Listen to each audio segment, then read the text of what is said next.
Hey everybody, Doc Green back with Amerifield Oil Trucking, not Oilfield, Amerifield Trucking out here in the West Texas Oilfields. Told y'all I'll be doing a couple of videos each week to let y'all know what's going on, and you can go check out my first one, let you know how I started, some of the mistakes I made, hopefully you learn from them. I haven't been out here very long. This is about my 11th day out here, 11th or 12th. Anyway, just kind of going to let you know about a few things that you need to know working in the oil fields or any trucking industry. Right now I'm in the oil fields, so this is what I'm going to tell you about. I'm going to talk today about maintenance. I'm going to talk to you today about downtime, and I'm going to talk to you about driver rumors. So here's the first thing, maintenance. And I know everyone knows this, but I'm going to go ahead and tell you anyway, because a lot of truck drivers get lazy out here. They don't want to do their maintenance every day. PMIs, checking your fluid levels, oil level, your water level, your windshield wiper level, your lights, things like that. Maintaining the inside of your truck cleanliness. And I get it. A lot of times, man, you're running so hard, in the night, you just jump back into sleep. But after you get your 8 hours sleep, 9 hours sleep, whatever, you got another hour to go, get up and clean your truck out. I mean, you want to know why DOT is messing with you so much, and they pull you over and they jump up on your side step and they see pee bottles up in the front of your truck, and they see trash all in there, and you haven't got stuff all over your dashboard and everything. They know if you're not maintaining the inside where you live, you're not maintaining the outside that makes you a living. And they're going to inspect and they're going to find stuff. So clean out your truck. Every couple of days, if you haven't got one of those spray things, spray nozzles that go on your seat to blow out air, buy one. They're not that expensive. Blow out your truck and everything, get the sand out of there, dirt, dust, whatever, mud, if you're a regular truck driver, whatever. Maintain your truck. Maintain your living area. Take out the trash when you get to a truck stop. Make your bed. You don't have to make it like, army style or anything, but, make sure it looks decent. Make sure all the trash is cleaned up. Throw an air freshener in your truck if you've been in it a long time. Common sense. People wipe down the dash, once a week or something. Get all the dust off of it. Take care of your equipment. Why drive a company truck? I don't have to take care of it. Dude, company truck, it might as well be, it's your home. You're living in it. Take care of it. It doesn't take a lot. When you get to anyone that goes to a truck stop, anytime you're getting fuel, and I'm not going to tell you this is a truck stop, so I'm not trying to offend nobody, piss anybody off, or front anybody out. But and it took me a long time to learn. When you get to a truck stop, open the hood up, check your fluid levels. It's not that big of a deal. If you got time, you can check your, get an air gauge and check your pressure on your tires. I'm not saying do it every day on the tires, but every day should be on, at least every day should be on every other day for your fluid levels. Anytime you go to get fuel should be for your fluid levels. But, walk around the truck, make sure everything's okay. Wipe off your little DOT shiny. If you do a little bit, you'd be amazed. If you make your truck look a little bit nice, you take care of the outside appearance of your truck, how much less DOT will mess with you. But if you pull in there and you've got oil all over your hood and your truck is filthy, dirty all the way down, and you haven't wiped off anything, you got bugs that's so bad on your windshield you can't even see out of them at night, and your headlights are covered in bugs, your grill, DOT's they know you're not taking care of that truck. They know it. It's not racial profiling, it's trucker profiling. They're going to pull you over. Common sense. Another thing, if your truck isn't running, you're not making any money. So if you're not checking those oil levels and something goes wrong, that's on you. Well, it's the company's job to fix it. Yeah, you're right, but who's going to be out of a job until they do? And your truck don't go to the front of the line just because it broke down today. They got to get someone out there. They're going to have road maintenance come out there first. If they can't fix it, they're going to call a tow truck. It's going to tow it in. Then you're going to be sitting there waiting for everyone else's truck to get fixed first. Then you're going to get back to work in a couple of days. Then you'll get out to the field. The oil well's going to be down for a couple more days before you know it. You missed a week of work because of stupidity. Well, the oil well's going to go down whether my truck is fixed or not. Yeah, but it wasn't down when your truck was down. Anyway, that's about it for maintenance. Just maintain your trucks, guys. And try to make it look decent. Take a little pride in your job, And these safety guys are out here rolling around stuff, and they pull in there and they see your truck. You got the hood up and everything. You check your fluid up. They notice stuff like that. They really do. And they go, wow, this guy's he's on his shit. He's good. He's doing a good job. And they know there's no reason to mess with you, because if you're taking care of all that, you're probably taking care of your logs and everything else.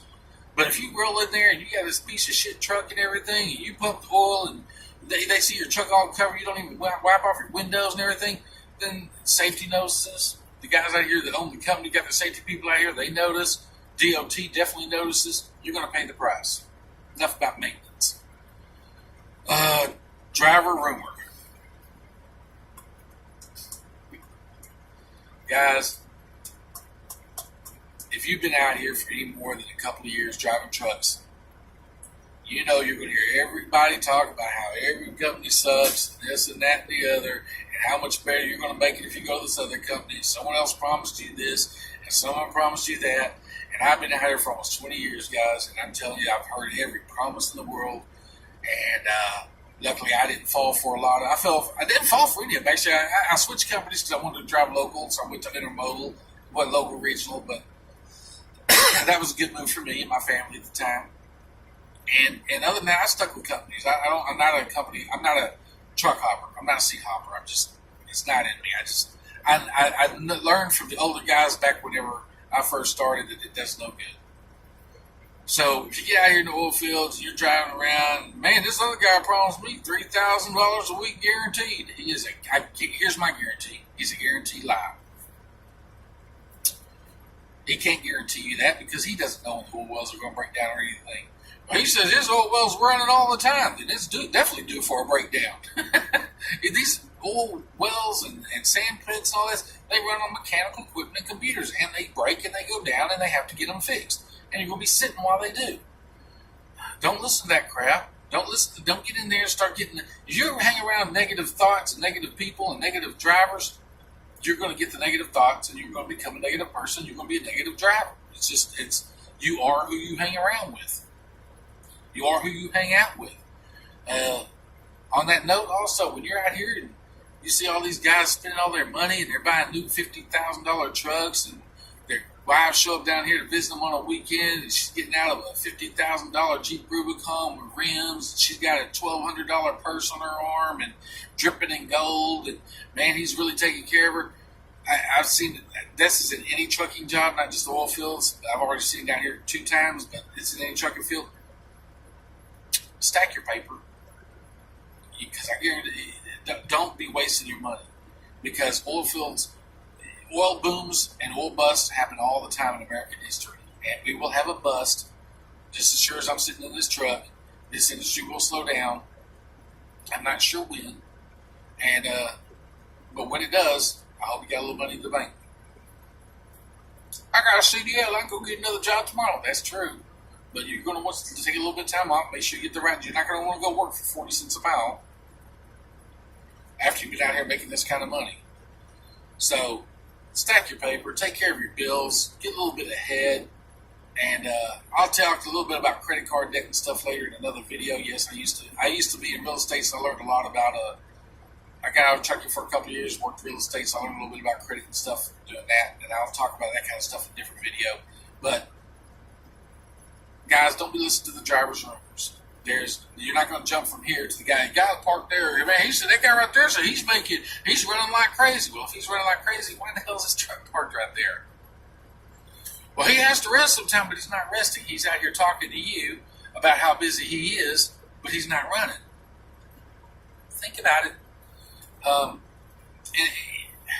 They'll promise you the world. Everyone will. Even every company you go to is going to promise you the world. Talk to the other drivers of the company that are still there. See how they feel. That's what they like about Amerifield. I talked to other drivers, and no one said anything bad about it. I met one driver out here who says he used to work for Amerifield. I don't really think he did. I think he's trying to get me over to his company because the things he was saying. I don't know any names he mentioned about at the office or anything. He's got this company confused with another one. But the way he was talking, I could already tell he didn't work for this company. But you will get people. But if he did, here's my thing. Ex-drivers are always going to usually talk bad about the companies they work for. I never talked bad about any of the companies I worked for in the past because all the companies in the past, for me, have all done me well. I just ready for a change. It had nothing to do with the company. But don't get caught up in that war mill. Don't get caught up with so much negativity and stuff. That's the worst thing you can do out here, especially if you're talking to your wife, kids back home, or your girlfriend, or whatever, significant other. it gets bothersome out here. You get lonely. You start listening to this crap and everything everyone's saying, and all of a sudden you get demotivated and de-energized. The next day the well's not running, de-energize you more, and before you know it, you're quitting and going back home, and you're not making anything. And then you call back to one of your friends that's working for the company, and he just cleared $4,000 this week. It's just nature of the beast. Don't listen to negativity. All right, downtime in the oil fields. That's my next topic. Guys, there's going to be downtime. It's just like any other part of trucking and transportation, there's going to be downtime. Either your truck's going to go down, or the shipper's going to go down, or in my case, the well's going to go down, or the sand pit's going to go down, whatever. These things, they run on mechanical parts, they run on computer parts, they're going to break down, and when they are, you're not moving. Well, this company sucks. This company had nothing to do with a cog wearing its teeth out in the middle of a sand pit because sand got up in there and wore it down. The company doesn't suck, the sand pit doesn't suck, anything else. It's the nature of the beast. Well, they should have the parts on the side. They don't know which part. You can't have a secondary part for every single part on these places. They have to call out the repair people. They have to order the part in. It has to get shipped in. They have to repair it. It may take a day or two. It may only take a few hours, depending. But there's going to be downtime. Don't get frustrated. Because this week you may only make $1,200. Next week you may make $3,500. You know, if you're a company driver, owner-operators, of course, make more. Well, I can't afford my bills. If you, again, stack your paper. Stack your paper. You should always have about 3 months of savings, minimum 3 months of savings in the bank. I don't right now. I've exhausted mine before I came back out here to the oil fields. I shouldn't have done that. I've made bad choices, but I don't blame them on it. I don't blame them on the company, and I don't blame them on my wife or my family. I don't blame them on the government. I know whose fault it is. It's mine. So anyway, I'll be doing other videos about financing and everything, especially for your personal finances as a truck driver. I stopped driving trucks, went to selling real estate for a while, so I'm going to tell you a little bit about credit and how that works, and how to hopefully protect yourself against some of these downfalls when they happen. And these downtimes in the oil field, they will. It's just going to happen. But I guarantee you're going to make more money. I can't guarantee you, but chances are you're going to make a lot more money out here than you would doing any other kind of trucking that I've seen so far. I mean, there are other higher paying truck jobs. This is what I like. Right now, I want to get out here and see what it's like, and I'll be honest with you, I'm enjoying it. Anyway, that's my video for now. There will be downtime.